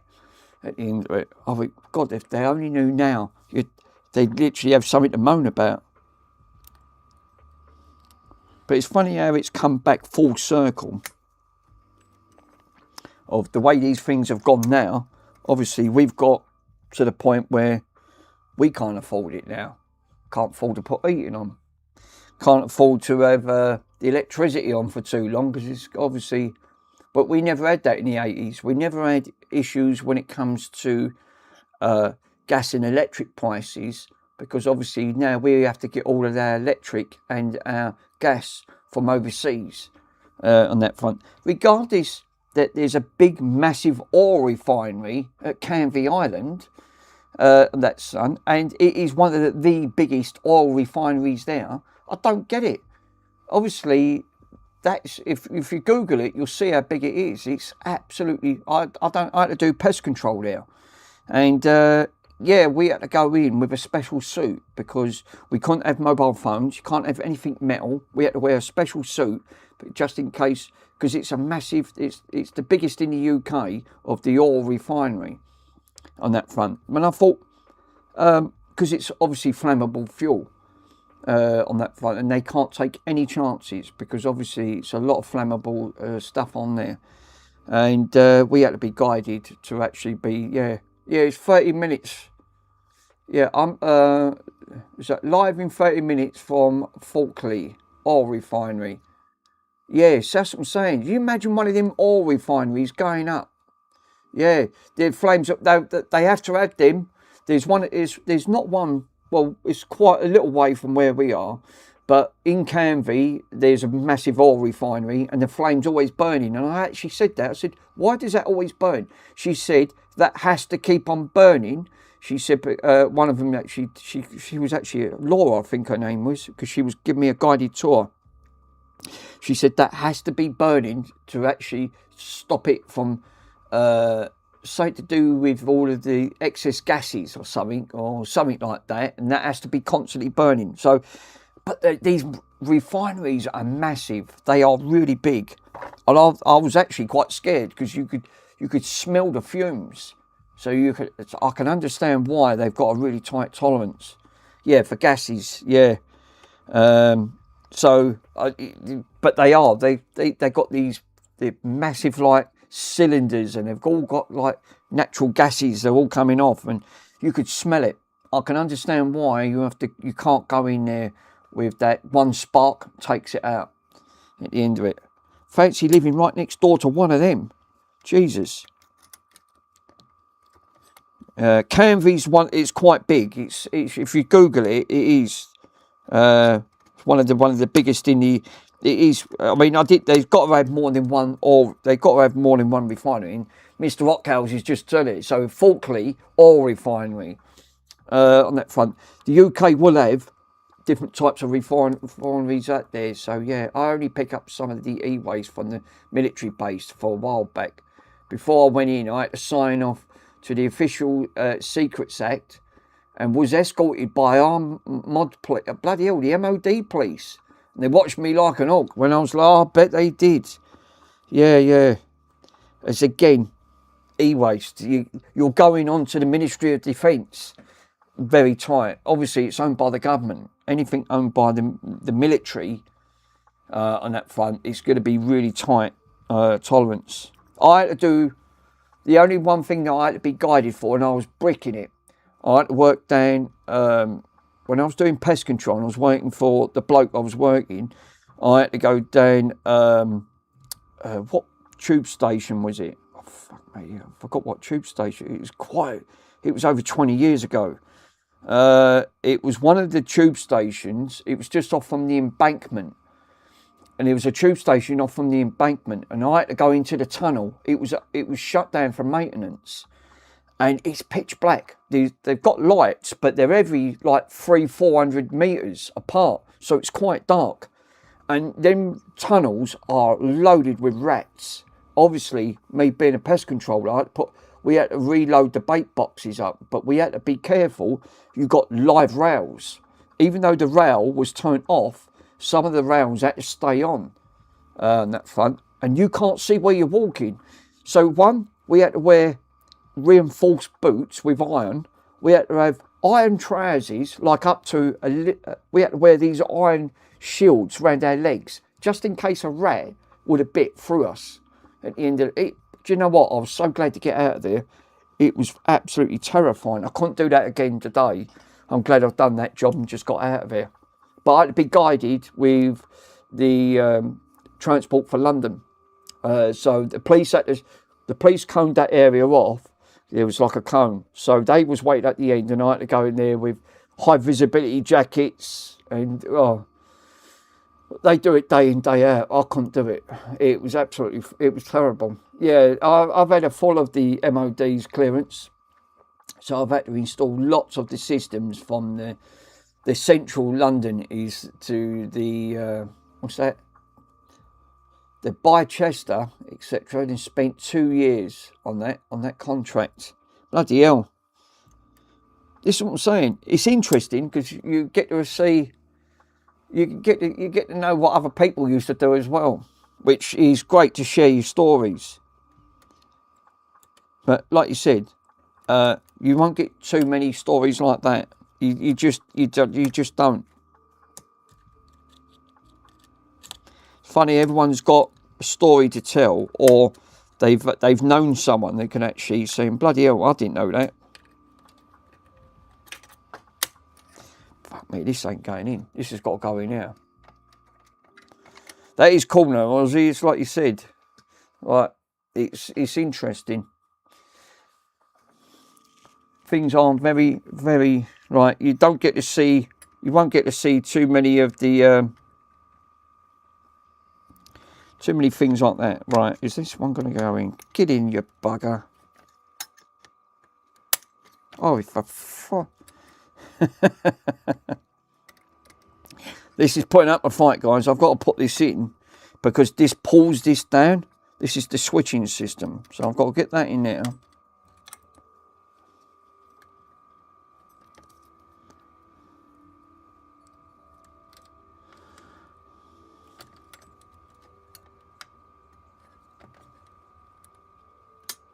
Yay! Right, thank fuck for that. That's gone in.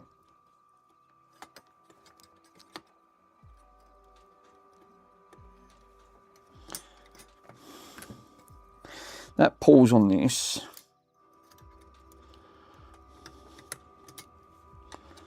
Right, that, yeah, that's better. Cool. Right, that's plugged in. That's switched on. That's all tightened up.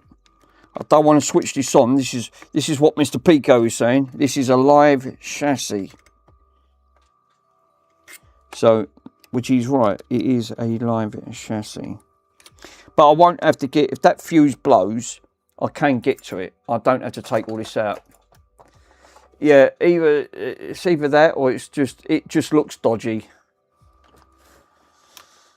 Now, that was the one that was giving me aggravation, getting that spring in from this side of the plate up to on there. So I've got that plugged in, which then engages on to this, because this actually moves. This is a switcher up front, and I assume that's where it goes. It can't go anywhere else, and it does look about right for where I took that off up front. So yeah, tech repairs. Yeah, mine was in '93, so I actually started off in the Gulf War. And I had a lot of armed patrols with me. Bloody hell!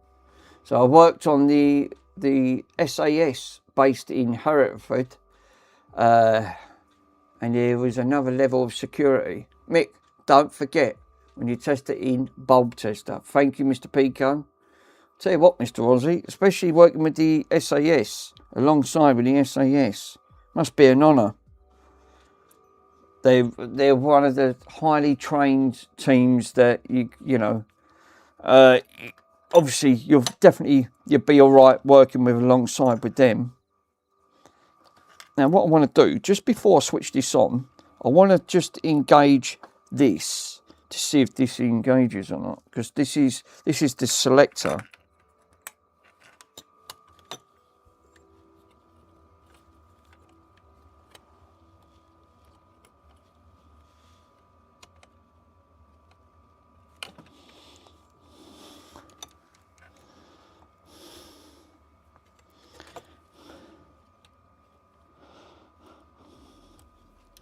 Now, for some reason, is that one got to be going over?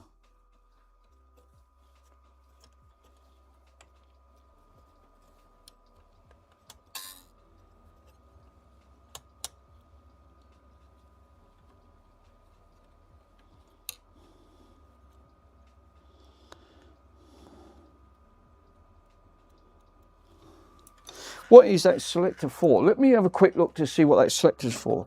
I've got two selectors here and I don't know what's what. Let me have a quick look on the front of that. Yeah, was that the 2nd Regiment, Aussie?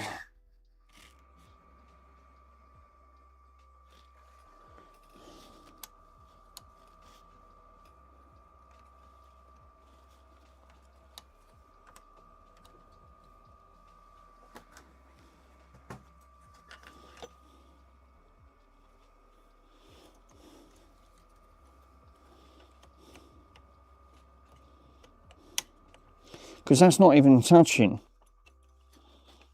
I don't think it is. So it's not engaging all the way over.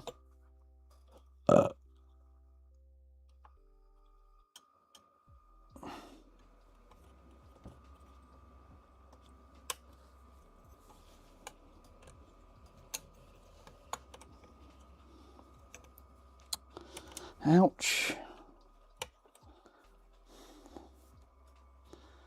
Yeah.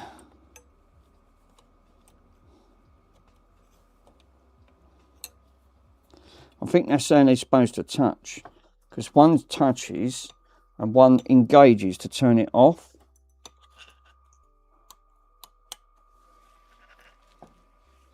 And it looks like one's for track, manual and auto.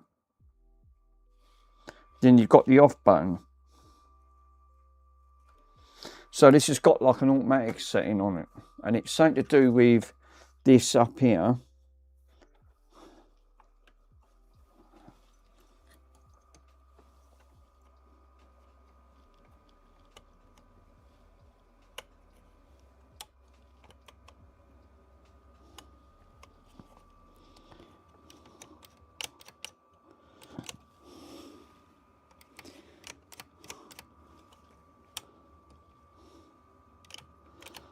That is right how it's got it, but there's something's not right here for the automatic selection side. Just feels like it's not, don't seem to be engaging.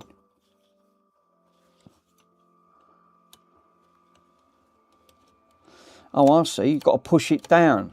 Right, right. That does sort of make sense.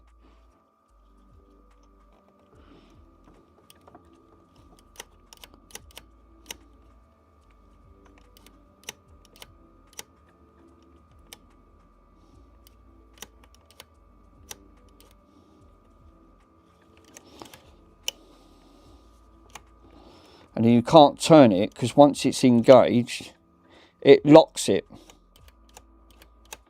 So obviously,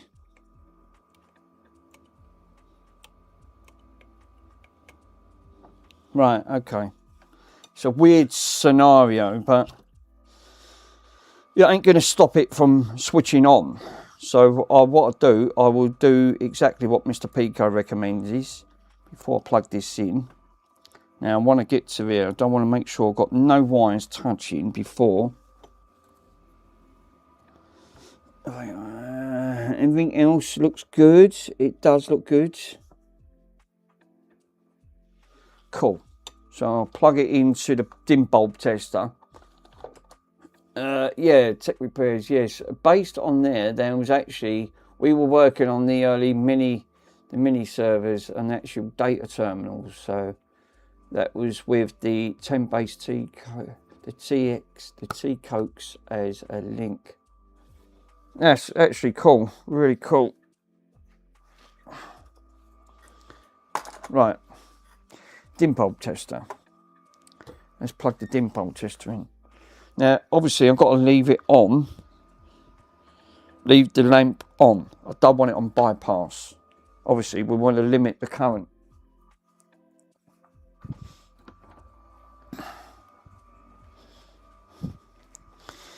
So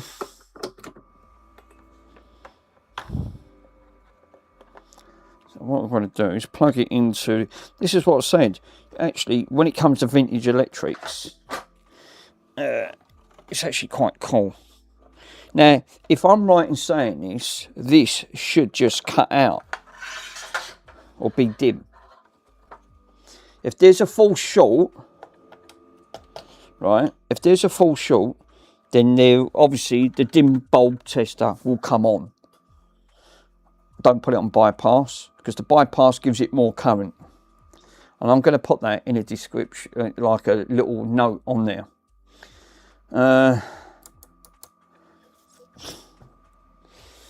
First things first, before I switch her on, where is, because I know that you've got to stop.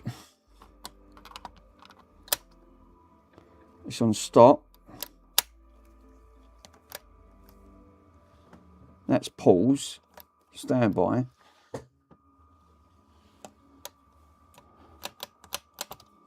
Right, stop, pause. I think it's on that one. Start.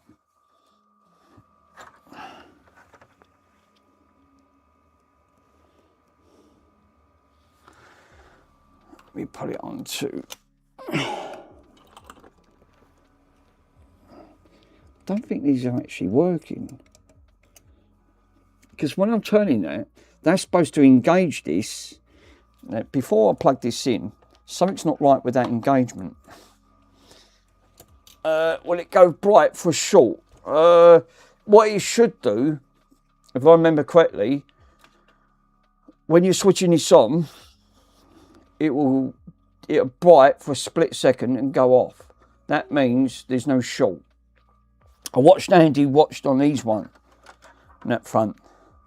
Or it'll go dim and brighten, it'll go completely out on that front. Bypass will just bypass the current connection and just nearly give it full power. But then you have, obviously, if it's a short, if there's a short on the chassis somewhere, that bypass, right, the bypass will blow it.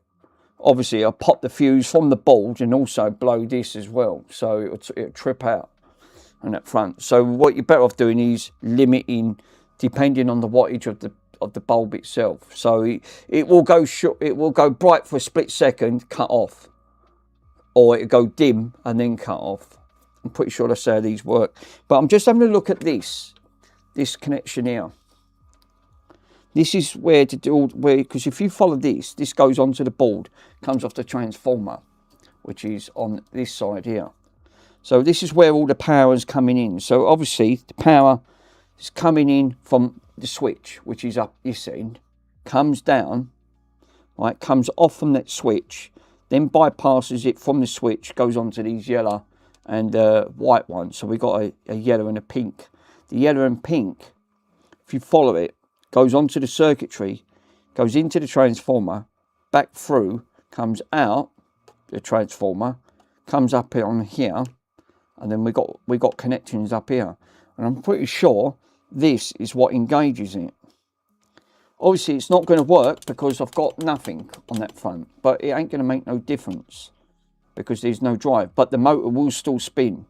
This won't spin because there's no belt. So it'll just go directly to the motor. But for some reason, these ain't engaging. So I still think there's I don't know if there's an issue here. When you turn this,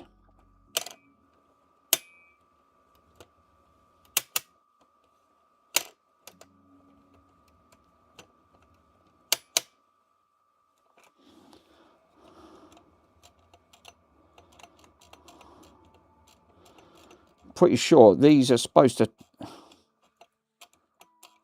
they're supposed to touch. Sure they are. Just double check, because this is the switching system when it comes over, because what's engaging this is engaging from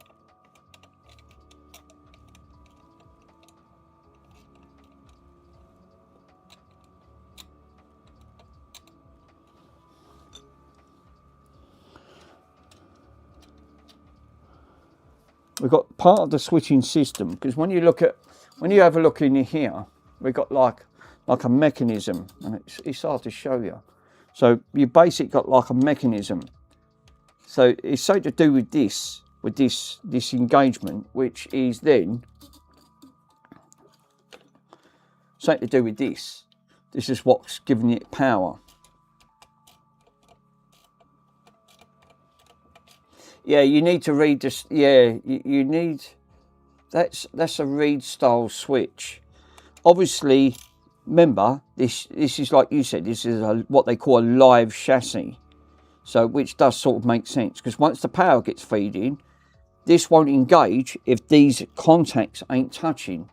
Obviously, we must, because we're looking at on these. We've got these look like they go into voltage, comes off the board. Following that one, we've got a brown. Obviously, that switch system alters this. If I turn that dial, watch on this system here. On this system. So I'm going to put this as if we was turning the thing.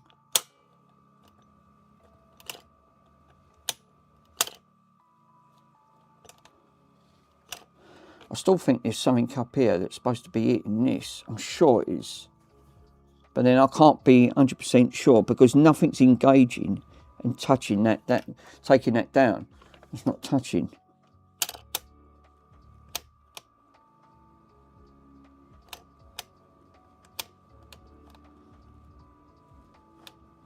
The only other way is to push one down on the notch to see if we get power.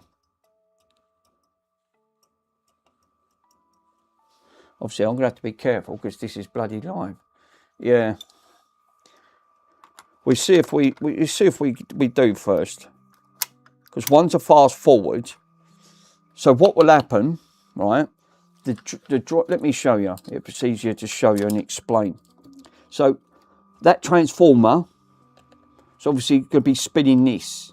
It will try and spin it, which it will spin this one, but it won't spin the other one because there's no belt going to that big wheel. Obviously, that's the belt I need on that front, but it will spin this. But that's the idea of. That's what these are. They're like tensions. So we want a rewind, really. So it should still power up, but we'll give it a bit of power. We'll plug it in. Because remember that I didn't know that glass fuse was broken. So nothing else is in the way. We should be good. Right. So let me move some of this. Let me move all this box and get rid of all this stuff. Yeah, I wouldn't like to take that apart. These are absolutely a nightmare to try and source out. Right, let me move that. Makes my job a lot easier. Let's move the keyboard because it's going to get knocked over.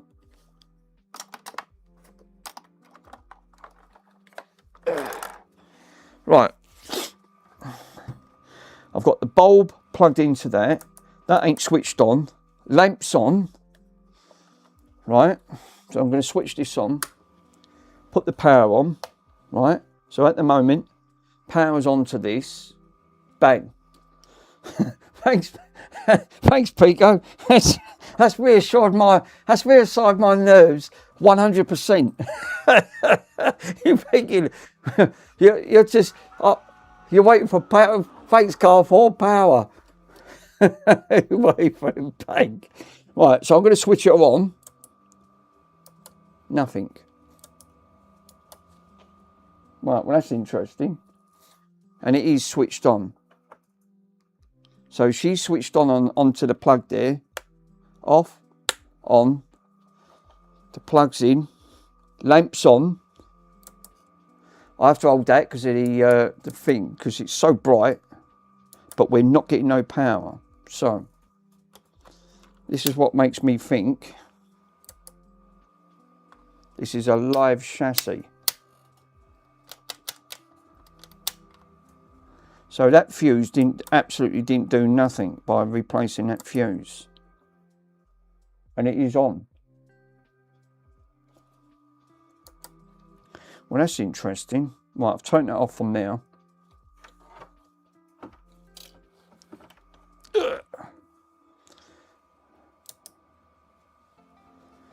Let's see if I can push.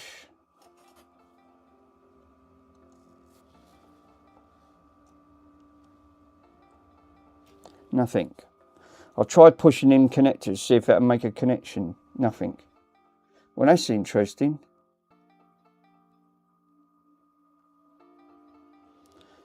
So there is still this.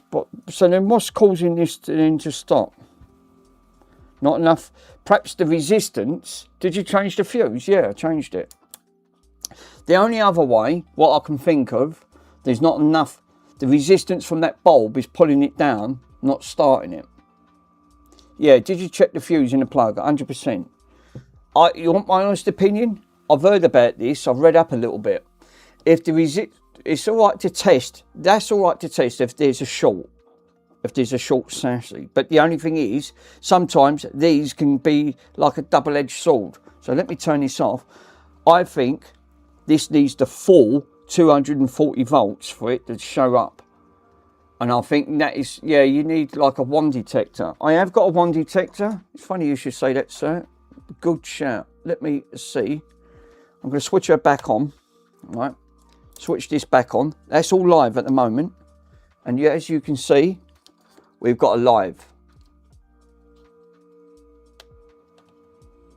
We did have a live. There's not enough voltage. So let me try that again, right? This is what I said to you earlier on. These bulb detectors, they're all right, only to check if there's a short, if this thing's shorting out before you plug it in. Remember, on that front, because if you have a look, oh,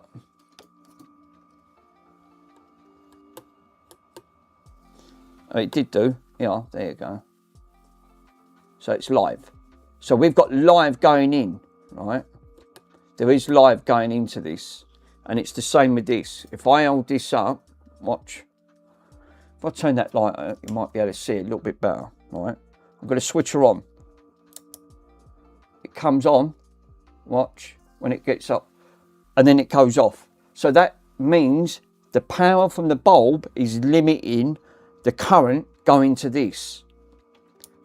So like I said, the bulb's doing its job. It's limiting the current. So now it's acting like a turn-off point. Basically, there's not enough power for this to go on to switch on that front. So the only other ways, all these bulb detectors are good for is for checking for shorts, basically. Make sure that you don't plug that in first to see if there was, if there was a great, I mean, say for argument's sake, the live was touching the chassis, that would have lit up. Obviously, the bulb would have pulled the resistance down, took all of the load, and then stopped it from surging itself. And that's all these are good for. These are, so they're great for that point. So that's done its job. The only downside is there's not enough power to power this up. So what I've got to do now is take this out and plug it in. Yeah, take the bulb tester out. I'm going to have to. That's what's causing it. So that proved it, that these are really great. It powered it for a split second, pulled the power down from a 150 watt bulb, and then took all the resistance, the remaining power out of the capacitors and out of the chassis. The bulb took the load, stopped it from loading. So it actually took it out. What it done, it stopped the circuit. Yeah, no, the bulb was actually limiting it. Yeah, that's it. That's what I meant. The bulb was taking all of the load. Basically, it was limiting the power, because obviously the higher the amperage from the bulb, obviously limits the current going to that. So it done its job, but it didn't come up with a short. It didn't. It did split second and then cut off. So the bulb tester's doing its job. It does do it. Yeah, I bet it's still dead. Now, well, I won't really know now until I now switch it on officially. So we know that there's no short on this, and I've got to make sure there's no metal, no live touching this, because this is obviously, this is a live chassis. Yeah, so it wasn't even being like there was a glow of it or limiting it. No, because obviously this is the idea of you changing your bulbs, and I think this is what Mr. Swindon taught me. He said that you can put a 60 watt bulb in depending on the load of what you're actually putting in it.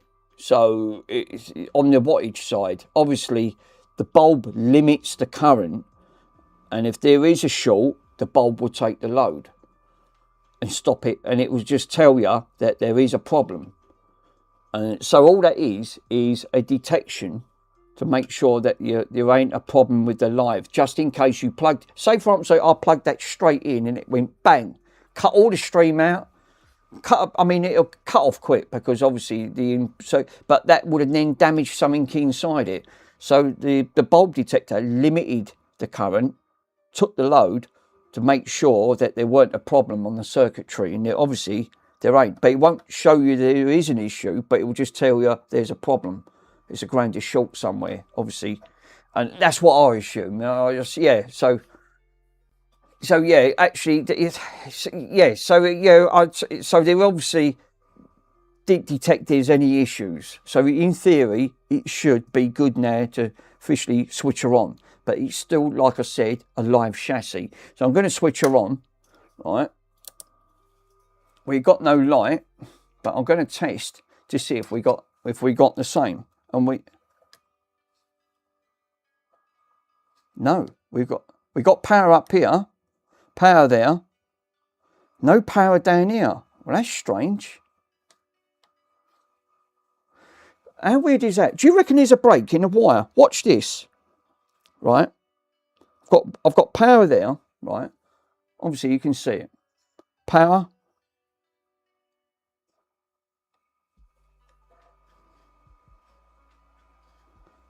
It feels like it's not getting enough power or something. So we are getting power to the unit. I mean, there's no power to the actual chassis. We getting any power towards here? Yeah, we're getting power up here to the switch. So the switch is actually getting power. Mick, take the bulb out of the circuit and then use a lower watt bulb. I haven't got any lower watt bulbs. Andy only give me some 150s. That's the only thing I could have done with a lower watt bulb. I'll have to order some. So we've got power to the switch, because look, the switch is lighting up, right? Let me... can actually see it. So the switch is actually lighting. So if I turn that off, it's now cut the power out. So the switch is doing its job. Now the power is back on. So we are getting power there. So that indicates to me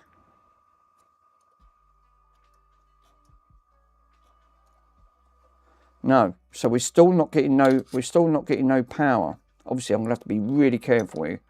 Like you said, this is a live chassis. So the bulb didn't, so obviously this should have lit up. Ain't making no difference at all.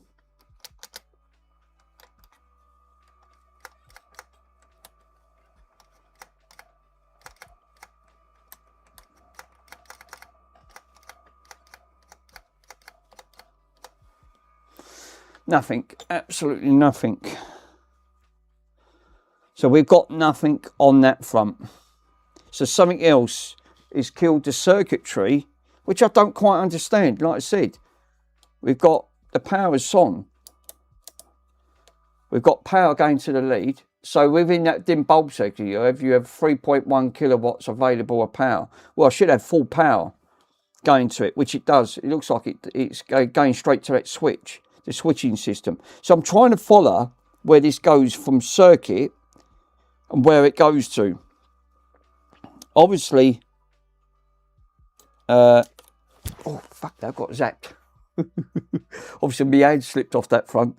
Yeah, this is, you can tell why these are live. Zap. Obviously, I just touched that for a split. Yeah, I did. Just literally, just for a split second, my hand touched off onto that live thing, and I've just got a little nip. That's all right. I'm used to nips. Nips and zaps.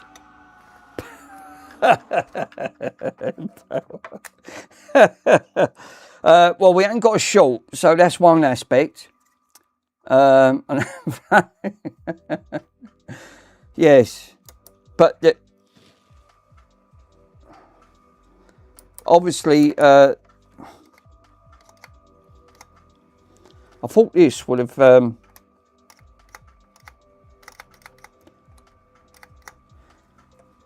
So what ain't engaging on the, because this would have lit up. You would have actually see all this light up otherwise. Bin. Thanks, hot cows. Put it in the bin. Oh yeah, you wait till we get on to Mr. MK's one. He'll drive you nuts. Remember, Si is in there. He's a moderator. If you put too many commands in, he'll time you out. Remember that. You're being watched by, you'll be watched by him when you're on Mr. MK's stream. There's obviously another connector at the top here. Ah, whoa, touched it. Watch, guys. Look, done it. Yeah, it made me jump for a minute. So it's the mechanism up here, look, it's working. Push the red switch. We've got her working. So it's the switching system. Why do you think I'm touching it with a wand? I thought I got zapped there again for a minute. So obviously it's part of the mechanism. So the mechanism's up here. Because look, this is live. I'm touching this with the wand. So it's like pushing a reed switch. We are getting power. Look, I'm not even touching nowhere near it. And it's all lighting up, like I said.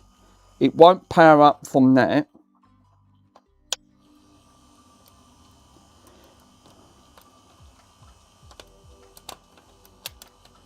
Because there's no belt connected. So, because this is running directly from that. So, yeah, it's partly fixed. So, I didn't look at this top part. Because obviously, we've got the, like you said, the reed switch is going up. Because look, if I pull that out, I'm touching it with a wand. Nick Boff, what's the Grundig model? This is... Now, I've got to be careful because, like I said, so I'm touching... Do you know what, Mr. Pico, sir? Do you know what? These are a godsend. These are literally, these wands, why people should really have them when you're dealing with electrics, because these can go anywhere up to 1,000 volts. You imagine, obviously car 4 goes on at 60 volts. This goes all the way up to 1,000 volts. So it can take 1,000. I don't know if that can actually take 1,000 volts on that front, but she's working. The only downside is this ain't engaging, so there's still a problem here why this is not engaging. The model, let me get the model number. I'm going to leave it running because it ain't been running for quite a while. The model is a TK146 on that front. Yeah, I've already sent him the manual on that one. Yes, I have, yeah. Look, the main thing is she's working, but obviously when I looked at the circuitry, I thought, no, hang on a minute, because we've got power going up to it, but obviously we're getting up to here, and then it's not like, as soon as I touched that with the wand, I went, oh look, it all lit up. So I'm going to need the belt. I need to put the belt back. The main thing is the circuitry is actually running. Yeah, so you just actually need the belts now. I just need the belts. I think what I need to do, there's another mechanism that's not engaging from this side to this side, but then that might be because it ain't got the belt for it to be engaged, because this is what pulls it over for it to run. So obviously this, touching this, puts power into it, and it's funny because it's right up next to the transformer. Yeah, so you need the belt kit on it. Yeah, only one belt.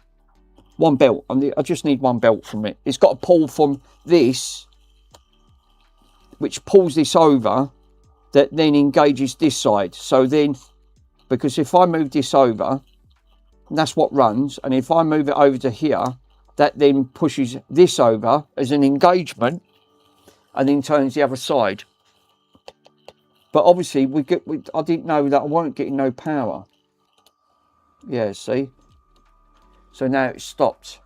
But this actually turns for engagement on here. So I've still got to look at it from this side, from this engagement wheel here to this mechanism. Because obviously, this is where, I mean, remember, there's 250 volts going straight in. So where it's coming straight from the transformer. I'd hate to think how many, actually, come to think about it, let me go my multimeter and I can get a rough idea of how much voltage going into that. The main thing is, we've got a backup running, which it wasn't before. So what I'm going to do, I'm just going to probe one of them prongs. I hope you don't cut this out in that front. Do you have any old bolt? No, they're ruined, absolutely ruined. Right, so I'm going to probe this one here.